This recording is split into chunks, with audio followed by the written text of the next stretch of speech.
কাটিগড়াত সংঘটিত হৈছে এক চাঞ্চল্যকৰ ঘটনা।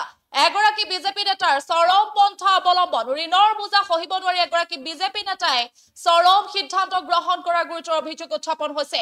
আৰু কেইবাগৰাকীও ব্যক্তিৰ পৰা ঋণৰ ধাৰ লোৱা বুলি জানিব পৰা গৈছিল। ব্যক্তিগৰাকীৰ বিৰুদ্ধে গুৰুতৰ অভিযোগ উত্থাপন হৈছে আৰু তাৰ পাছতে ঋণৰ বোজা সহিব নোৱাৰি চৰম পন্থা অৱলম্বন কৰিছে বিজেপি নেতাগৰাকীয়ে।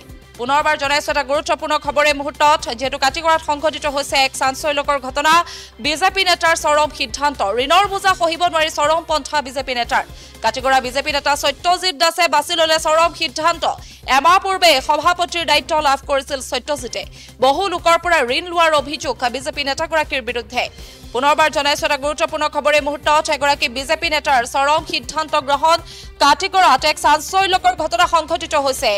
ঋণৰ বোজা সহিব নোৱাৰি এগৰাকী বিজেপি নেতাই গ্ৰহণ কৰিলে চৰম সিদ্ধান্ত। ঋণৰ বোজা সহিব নোৱাৰি চৰম পন্থা বিজেপি নেতাৰ। কাটিগড়া বিজেপি নেতা সত্যজিৎ দাসে বাছি ললে চৰম সিদ্ধান্ত। এমাহ পূৰ্বে সভাপতিৰ দায়িত্ব লাভ কৰিছিল সত্যজিতে। বহু লোকৰ পৰা ঋণ লোৱাৰো অভিযোগ বিজেপি নেতাগৰাকীৰ বিৰুদ্ধে। আৰু এই ঘটনা সংঘটিত হৈছে কাটিগড়াত, এক চাঞ্চল্যকৰ ঘটনা সংঘটিত হৈছে। বিজেপিৰ কাটিগড়া মণ্ডল যুৱ মৰ্চাৰ সভাপতি আছিল সত্যজিৎ দাস আৰু তেওঁ কিছু মুহূৰ্ত পূৰ্বে সাধাৰণতে আত্মহননৰ পথ বাছি লোৱা বুলি জানিব পৰা গৈছে। ঋণৰ বোজা সহিব নোৱাৰি চৰম পন্থা অৱলম্বন কৰিছে বিজেপি নেতাগৰাকীয়ে। পুনৰবাৰ জনাইছো এটা গুৰুত্বপূৰ্ণ খবৰ এই মুহূৰ্তত, যিহেতু বিজেপি নেতাৰ চৰম সিদ্ধান্ত গ্ৰহণ। ঋণৰ বোজা সহিব নোৱাৰি চৰম পন্থা অৱলম্বন কৰিছে এগৰাকী বিজেপি নেতাই। কাটিগড়াত সংঘটিত হৈছে এই ঘটনা। কাটিগড়াৰ বিজেপি নেতা সত্যজিৎ দাসে বাছি ললে চৰম সিদ্ধান্ত। এমাহ পূৰ্বেই সভাপতিৰ দায়িত্ব লাভ কৰিছিল সত্যজিতে। বহু লোকৰ পৰা ঋণ লোৱাৰো অভিযোগ বিজেপি নেতাগৰাকীৰ বিৰুদ্ধে। কাছৰ কাটিগড়াত সেই সংঘটিত হৈছে মৰ্মান্তিক ঘটনাটো। বিজেপিৰ কাটিগড়া মণ্ডল যুৱ মৰ্চাৰ সভাপতি আছিল সত্যজিৎ দাস।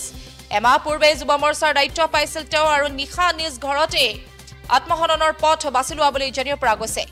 এই মুহূৰ্তত আমাৰ হাতত কিছু ভাষ্য আছে, সেই ভাষ্য আমি আপোনালোকক শুনাব বিচাৰিম। আমরা অত্যন্ত মর্মাহত। কিছু সময় আগে আমরা সবই, আজকে এখানে অনুষ্ঠান চলছে, বিবাহ অনুষ্ঠান সবই ছিলাম, কিন্তু হঠাৎ একটা খুব স্যাড মেসেজ এলো যে আমাদের এক ছোট ভাই, আমাদের মন্ডল বিজেপির যুব মোর্চার সভাপতি, হঠাৎ আকস্মিক একটা দুর্ঘটনা, আত্মহত্যা। তো আমরা সবাই এই ব্যাপারে মর্মাহত। অত্যন্ত ভালো ছেলে ছিল সত্যজিৎ, মন ভালো ছিল, ও সব সময় সমাজ নিয়ে চিন্তাধারা করত, মানুষের মঙ্গল কামনা করত, কিভাবে ভালো হবে, কিভাবে নিজে উপকৃত হবে এবং সমাজকে উপকৃত করবে, এই চিন্তাধারা নিয়ে চলতো।